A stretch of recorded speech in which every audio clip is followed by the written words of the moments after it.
Hi, it's Malcolm here, and I wanted to do a video to talk you through how to use the growth spreadsheet or the eBiz Lifeline calculations in the spreadsheet.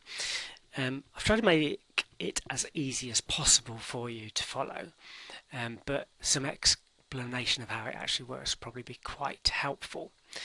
Okay, so we've got our main column here. Now this is where we put the stats in that we already know. So the more accurate you are with these, the better it will be. Now, let me give you a couple of examples. So we could have a website over the last 3 months, say, has gained 30,000 leads to the website. Now, I tend to make it easy at first. We just keep everything simple based on the number of hits, maybe not unique, just the hits, the average conversion, the number of sales just added up together, um, and your order value again is averages of adding up all your orders over the last 3 months and then dividing them by the number of orders to give you your average order value, and then try and get an estimate of how many orders your customers are placing over a 3 month period. Now,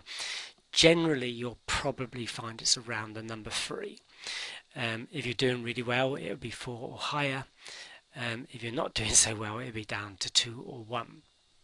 And that would depend a lot on what you're selling, whether you're selling something that the customers do come back for. Like, so if this was a subscription service, this might be quite normal.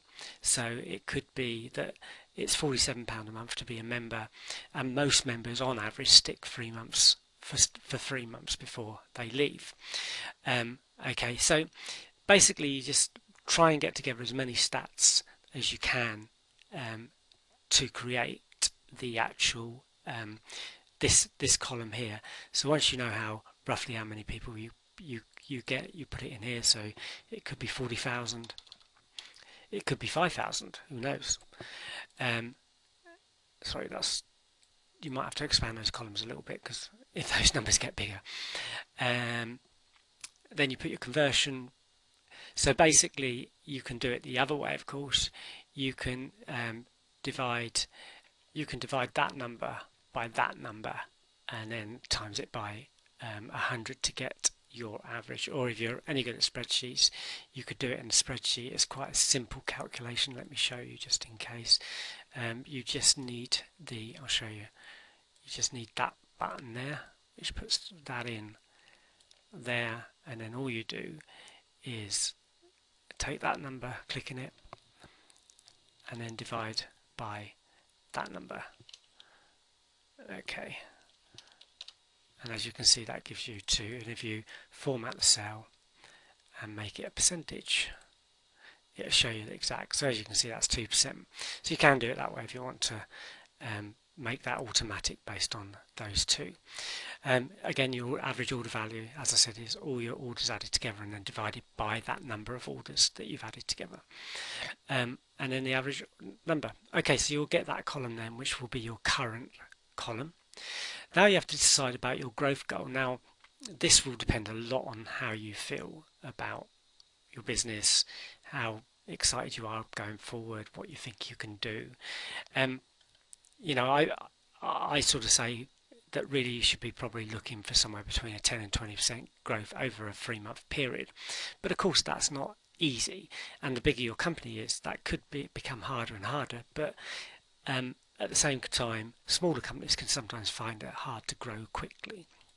So you could change that to say just 5%, just to make things easy for yourself when you set off. So that means that you need to get to 42,000 leads, you need to get your conversion up a little bit.